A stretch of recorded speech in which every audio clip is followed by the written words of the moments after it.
What's going on, man? We back again with another episode of Blacklisted in Max. We got Spencer Ough on the other end. He's gonna tell us a little bit about himself, and we're just gonna carry out the interview that way, man. How you doing today?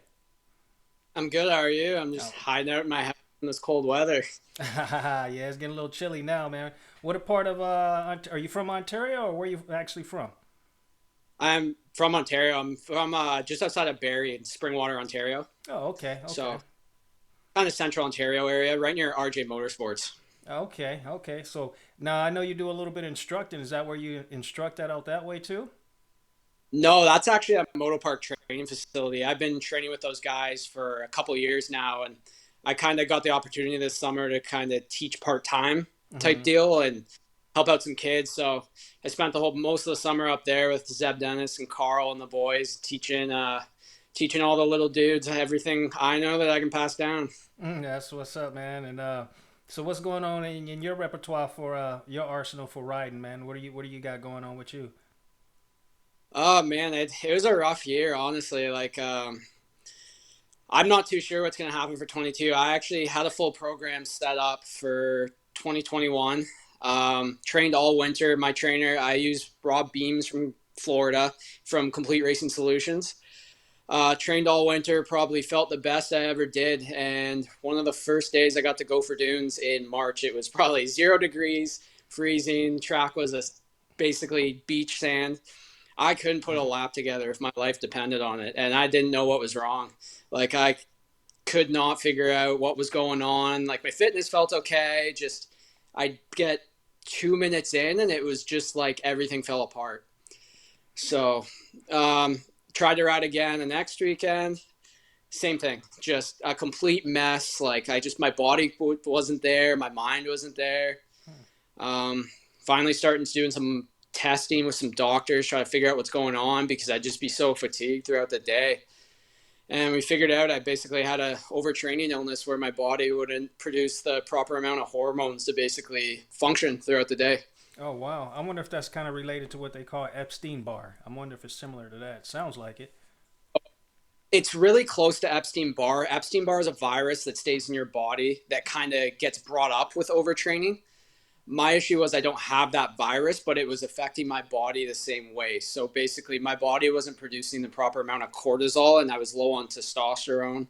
Okay. Um, and then it basically led to a bunch of other issues. Wow. So that put you out for the whole season for 21, huh? Pretty much, like I'm probably just starting to feel about 80% now. I was praying I could at least maybe by July or something hop in for the fall series, but it just didn't happen. Yeah, yeah. Are you looking forward to 22, or you think you'll be ready by then?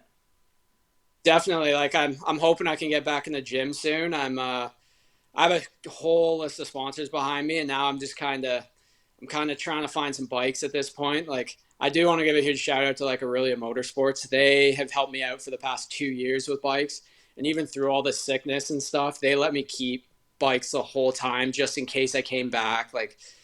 Just like they did everything they absolutely could and supported me through all of it. So I'm trying to work something out for next year. It just depends what happens. It's a business in the end. Yeah, that's true. No, no, you're right. Intermediate, am I correct? Or you said you pointed out intermediate. When did you point out? So I'm not too sure how it works because I think I was a point or two off, but I don't know if we take like I don't totally understand in Canada because I know now I might be able to do another year of intermediate, but I'm also going to do all the nationals too. That was the original plan for 21. So I don't know if you technically call that your rookie year or your rookie year is the next year after you're completely out. Mm, okay. So you're gonna ride. You're gonna jump in the intermediate class again. And as far as the points, I mean, you don't understand how the points go, but is it a certain amount of points you get before they kick you up to the pro level? Yeah, exactly. And I think I was close. Like this was 2020 season. And I was kind of going to do, I've got a good friend named Seth Hughes. I train with him, everything. He kind of did that program this year where he would do a lot of local pro stuff and hop in an intermediate for a filler. And then he did all the nationals as well. Oh wow. So once you score pro points, you're completely out of intermediate. The minute you score a point, basically you're done. Yeah, exactly. As long as you once you sign up as a pro, You usually can't go the opposite direction. You know what I mean? It only goes up from that point. Huh. Hmm. Exactly. I feel like I'm ready for it as well. If as long as I can get my body back and get some bikes that I trust and can ride the way that I can know how to ride, I don't think I'll have an issue at all. How are you looking together as far as putting sponsors for next year? We're looking decent. Like I've got a long list of probably 10 people that have stuck behind me probably the last 4 years.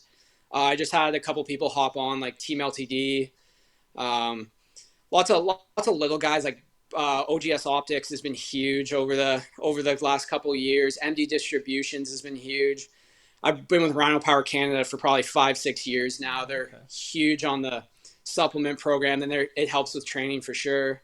Works Connection, 139 Designs. We're 139 Designs hopped on this year. Um, the whole Moto Park crew and MPA, like those are my people, man. Like they've done so much for me. I can't even like begin to explain like how thankful I am for everything they've done. Like Zeb Dennis, Carl, and the whole crew. Like I can show up anytime, go ride, go practice. I could ask them for the shirt off their back, and they would do it. Like there's Nice. some of the best group of people I've ever been around. So when you were racing last time you were racing intermediate, I think it was like 2020. How did you make out during that time? Honestly, my riding was really good, and like this is super cliche and super typical, but I was struggling so hard with some bike stuff, and I didn't get it figured out till probably uh, the last week of September. It was just some suspension stuff. I'm not going to blow anyone out. I'm not like that. But I went to see Colton Fasciotti in the fall in September because I was struggling, and we built a bit of a relationship in Florida in the spring prior. And within 5 laps of getting out on what he did, I pulled off. I'm like, are you kidding me? Like I just I just rode on something else and I just got on this stuff, and it is night and day difference. Wow, wow. Like within one day, my lap time at Moto Park dropped multiple seconds. Really? Oh, it was like it was. I was so far off on some bike setup stuff. I wasn't even funny, and that just comes with experience. I really didn't know. Okay. And your weapon of choice, you riding a Honda? Yeah, so really Motorsports, the Honda dealer, they've been behind me the last 2 years. We kind of built a relationship over the last 2 years with Sam and the boys there. So they're my people. We're definitely in talks right now for 22. We're just trying to work something out. And I mean, best case scenario, I'd be loyal to my people. So I'd love to go back there. Yep. But in the end, business is a business, and they got to see a return on me and on their investment. And that's the way this industry goes. Yeah, yeah. You know how it is. You've been riding for a while, man. So you know how the business works. Make sure you just get your suspension all set up before you hit that gate. You know that way you're all dialed in prior. Definitely. Right on. So a lot of guys head back to Florida, and you mentioned Florida and Colton Fasciati. You did some training with him. Um, what brings you out that way? I mean, every guy. It seems like a lot of guys from Canada shoot out that direction, and it seems Florida seems to be the hot spot. You do any like mini O stuff, or you do any of the? Were you doing any of that stuff while you were there, or just strictly training?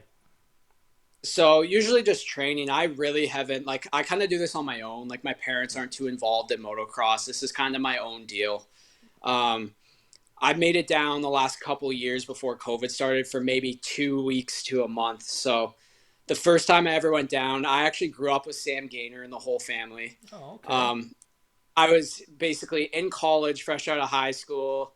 I'm laying in bed one day and Sam's texting me. He's like, dude, you got to get down here. The weather's nice. And I just kind of woke up. I said, screw it. I packed my moto van and drove to Florida. Did all Nice. my school laptop and kind of as long as the money's there. I've tried to make it down the last couple years just for a couple weeks because even that couple weeks just getting riding again and on the bike to break your body in is huge. Yes. So I mean, best case scenario, I'd love to go down there again. It really comes down to the money in the end because it is expensive to get down there. Yeah, of course. Yeah, just maintaining your habit is expensive, man. So how you paying for your motocross bill? And since your parents aren't helping you out, you working? You still going to college? No, so I'm actually graduated college now. Nice. My dad owns a family business, so I kind of work for him on the off season, and then I'm kind of the free gypsy oddball job kind of guy throughout. just kind of some stuff together to keep the ball rolling. Hey, whatever you So got to do. that's the way it is, man. Like I have a moto van that I sleep out of half the time. Like I'll go anywhere, do anything. That's kind of my deal. I'm not too structured, not too keen on the fancy stuff. I'll just make it happen. Hmm. So your goal is to turn pro, and your goal is to turn something out of being pro out of that, or you just in the game just to kind of have fun or see where it goes. You got some I goals out of that. I think it's just personal goals at this point. Like, let's be real. There's no chance I'm going to be a factory rider. Like, that's just not in the cards. I mean, I'm getting a bit older. Like, realistically, in the end, if I can be a top 20 pro for a year or two, I can have so much fun on my dirt bike and look back on it and see it's like some of the best times in my life. Like, man, that's what it's about. Like, I don't expect to make money, a ton of money doing this or be getting picked up by factory Honda. Like that's not realistic at all. But if I can put together my own little program and do it for a couple seasons, like I'm in, and then I'll figure out what I'm doing after. Right on, right. How old are you? I'm 23. 23. Still young, man. You still got some time, man. You might just turn the heat up in the next 2 years. You never know. Never sell yourself out short, man. Never do that. Always give yourself expectations. At least you can go out trying to do it. I mean, I've seen a lot of opportunities where guys, like I said, I said once before, like guys have an opportunity that they don't even see coming, and they just keep pushing forward, and a door open, and that door open further and further doors, man, for yourself. So if you got goals and expectations, some guys are realistic about them, like yourself, like, man, I don't know if I'm gonna do this for so long. I give myself this many years, and they call it quits, or guys are sticking to it for a lot longer. All of a sudden, you may just run with these pros, and then you may get 1 or 2 years in the game, and then your fire may be lit, and that might pick you up. And a guy, you can get a ride. I'm sure if you're dedicated, you can ride long. I mean, it may not be a factory ride, but you'll gain more sponsors that'll help you get to that next race for sure. Definitely, man. Like I've learned a lot over the last couple of years of racing, especially like man, I went to school for business and I have a business degree and I've learned so much more about the business world from motocross and putting my own deals together than I ever did sitting in college for 2 years. So the last couple of years has definitely taught me to be like kind of a yes man, like say yes to every opportunity I can get, no matter what it is, no matter who it is. Like it's motocross, you kind of got to be open to a lot of things. And Mm-hmm. I'll be honest, like there was some times there where I did walk away from the sport. I was just frustrated. I was injuries, everything. Like, Yeah. and the 20, end of 2019, 2020 really set some fire in me and realized like, man, like I really had fun training. Like I really had fun racing. And like a lot of people close to me know this, but man, do I love to suffer. Like I will outwork anyone off the bike, on the bike, Nice. whatever. I just enjoy it. So as you can see, I ended up with an overtraining illness, so that Oh probably yeah. gives you a good look into how bad it can get. Oh yeah. Oh yeah. So you riding 450 or you riding 250? 250 for sure. I'm actually a pretty little guy. I'm only like 5'6", 5'7", 145 pounds. Oh So yeah. I Okay. really haven't spent a lot of time on a 450 yet. Mm-hmm. Um, Obviously down the road, that's probably, if I'm a privateer, that's probably the better route. It's a little cheaper, but first year pro, I can probably get away on a 250. Mm-hmm. Bondi Engines has been doing my engines for a couple years, so they can pull some pretty good horsepower out of some 250s with some pretty minimal work. It's pretty impressive. Oh So wow. Yeah, I hear a lot about Bondi, so that's cool. I didn't know he was doing that yeah, type of work. yeah, Ken and the boys over there, and Chris, they've been doing motors for a long time. They used to do the Factory Cowie team. They've done some Honda stuff for the old Pillars team. Like that guy is a wealth of knowledge and has got a lot of tricks up his sleeve. He can anytime I have some bike issue I can't figure out, I go see them and he'll have it figured out so Okay. fast. Okay. So what if what if okay, let's go back a little bit. So what if you say, you know what, I'm gonna do this for another 2 years. I'm not where I want to be, and you do have a business degree. You're gonna fall back on your business degree, or you feel that you want to do something else. Yeah, I think I'd definitely use it for something. I also have my fire alarm license from working for my dad's company, which don't get me wrong, it's a great trade. It's stable. You'll always have a job, but it's probably not something I want to do my whole life.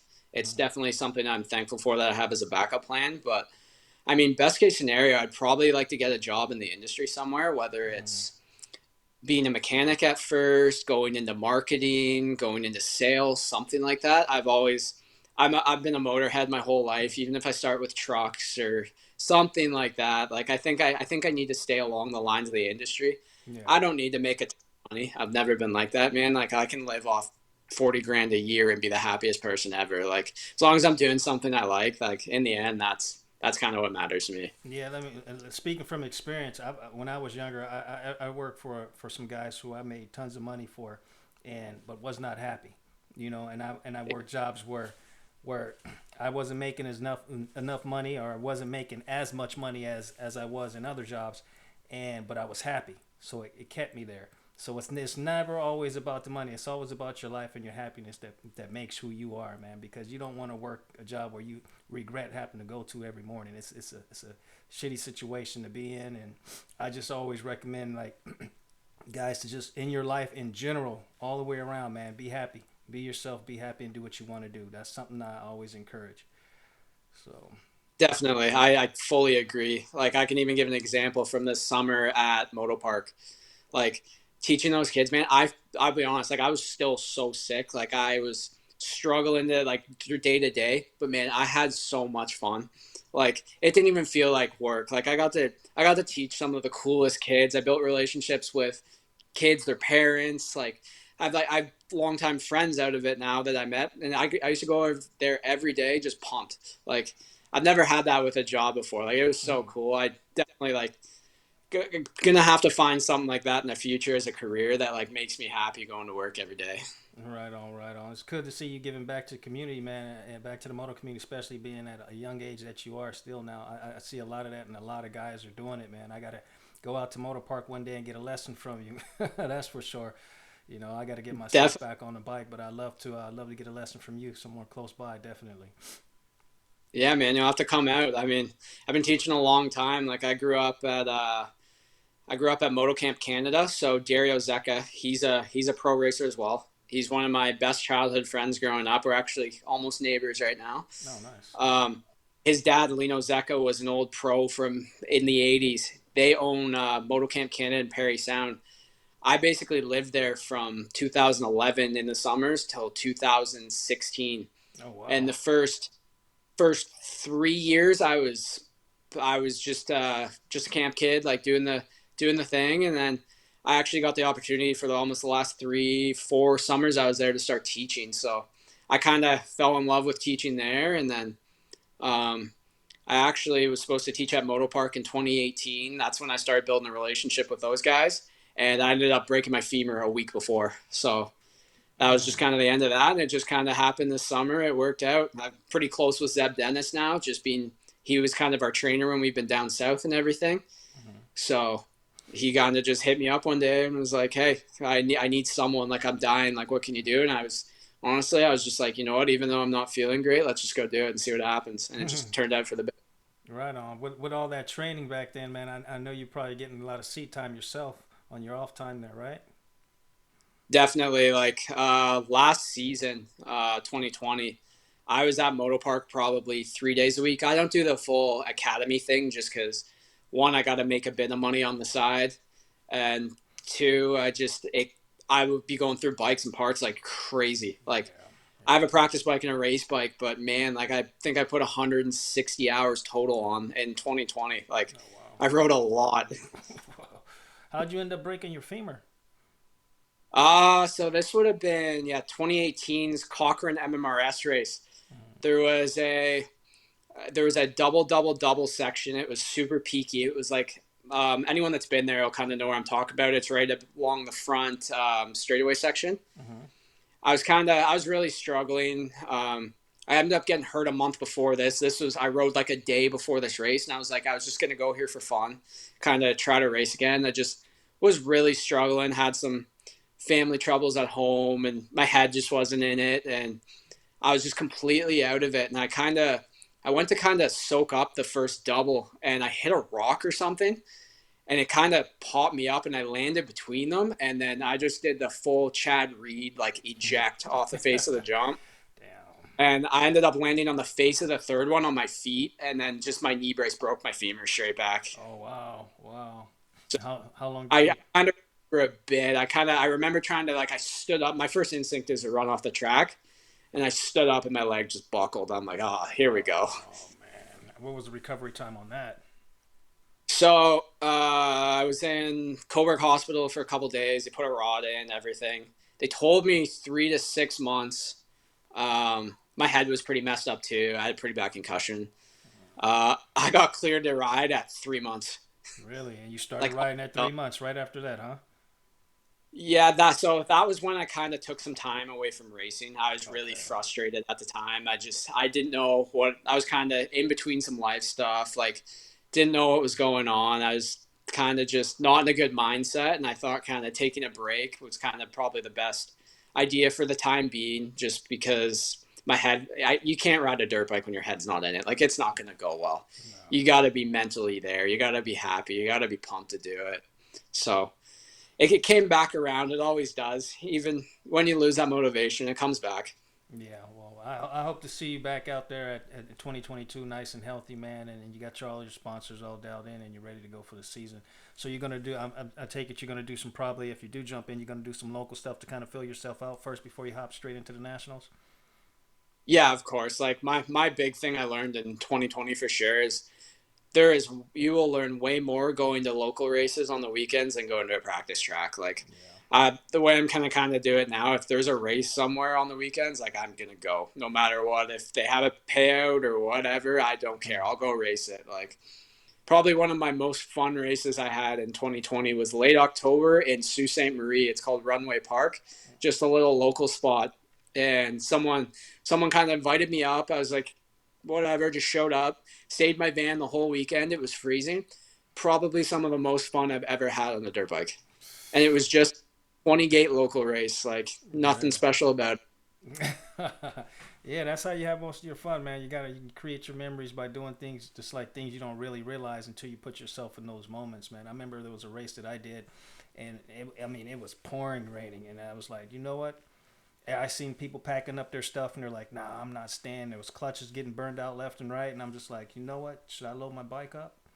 And that day, I asked for the day off at work, and I was working at a motorcycle distributor, and he's like, yeah, if you go, you better bring a trophy back if we give you the day off. And I agreed to. I said, okay. So needless to say, I'm in the parking lot, my stuff's in out of the truck, I've already unloaded, and I'm like, man, should I go or should I stay? Everybody's leaving, it's muddy as hell, I don't know if I want to ride. And it was a national, it was a amateur national. And I said, you know what, I'm just gonna tough it out and ride it. And I actually ended up rounding up and getting third place, brought a trophy and slapped it on his desk the next day. So it was like one of the best memories I had, man. It was actually pretty cool.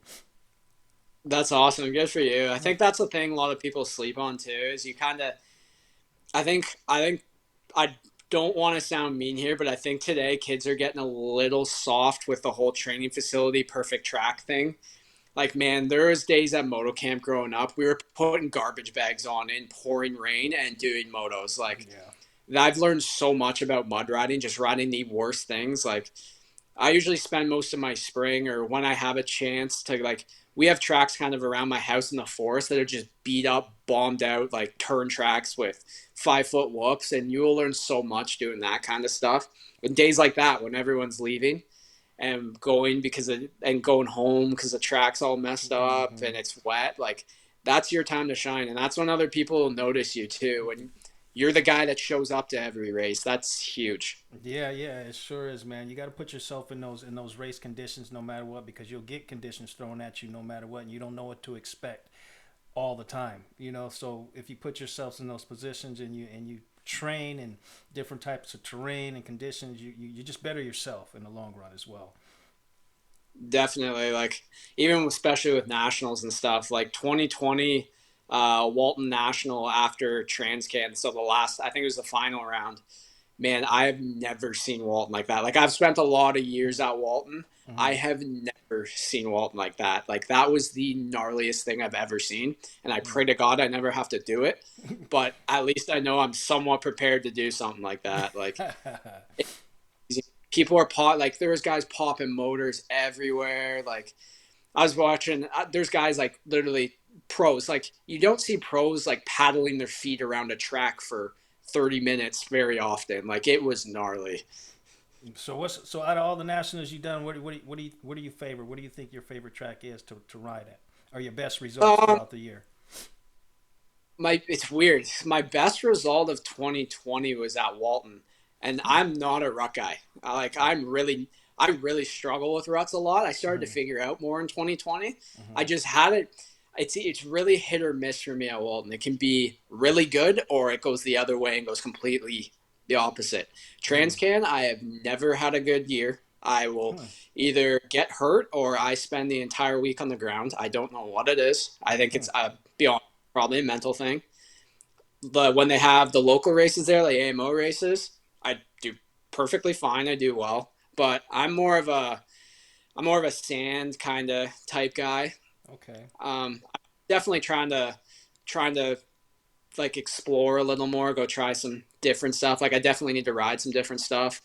I used to really struggle with Gopher Dunes, and I kind of started to figure that out a little bit more, just spending more time riding there. Okay. Even though I was a sand guy, but that's such a different animal, man. Like that place is so gnarly. Like no matter how many times you ride it, it's so gnarly. I've never been there, but I've seen videos. It kind of reminds me of that Southwick. We had a couple sand tracks where I lived at, and I used to actually train on them almost on a regular basis. And it's a different ball game, that's for sure, man. It's mentally and physically, it's different, But it's you guys just carry your momentum, man, and it's just you're all over the place on the sand track, really. Exactly. Like that was Jeff Gaynor spent some time with me, Sam Gaynor's dad, a couple times there because I was just falling apart. And he's like, dude, you just gotta let the bike do its thing. Like it's you can't control it. Like just hold the thing wide open. This is the time. Like the technique goes out the window. Hmm. Like just let the bike go and do its thing. Like it's no one's enjoying it. No one's having fun. Like everyone's suffering. You just kind of have to make it work. And that's Gopher Dunes in a nutshell. Just make it work, no matter what it is. Right on, right on. Well, I'm gonna wrap this video up, man. I want to say thank you for coming on the Blacklisted MX. It was a pleasure having you. I want you back on the show, man. Let us know how you're doing, how those sponsors are gonna work out for you as far as the 2022 season. Um, I'd like to see you on that starting gate, man. I haven't had the opportunity to watch you ride a race yet, but I'm looking forward to it. So maybe I'll catch you at a track, and we'll chop it up then. We'll talk then, and then we'll get an update from you prior to the 22, and see which direction everything is going for you. Sounds good, man. I'd love to. I'm more than welcome to come out anytime. Like, I'd love to have you there. We got some private spots you can come out to too. Like, Oh we'd yes. love to have you. I mean, hopefully, I can put something together with some sponsors. When in doubt, I'll walk into a dealership, buy a 252 stroke, and call it 2022. That's the way it's gonna go. One question before we leave: before you hopped on that 250F, were you riding a two-stroke before that 125, or you just jumped from like a small bike to a 250F? Yeah, so because I was kind of doing my own thing, like my parents really like even since I was 16, like just my own motocross was my deal. Mm-hmm. I grew up on a 125 and then moved to straight to a 252 stroke just because it was cheaper for me. Yeah. So I did all my junior years on a 252 stroke. 250, 125s, man. The two strokes are hella fun, man. And I see a lot of guys still doing them the nationals, and even in the states, you still got guys that are ripping the 125s or the 250s, man. They're awesome to be at. They're awesome to hear at the track, and awesome to see the guys riding them, man. Whatever you decide to be on, I'll be watching you for sure, man. Definitely. But we'll be in contact, man. I appreciate your time. Thank you. I appreciate you having me on. It's super cool. Not a problem, Spence. I appreciate it, man. And I'll talk to you soon, buddy. We'll be in contact for sure. Talk to you soon. Take it All easy. right, you too, man. Peace.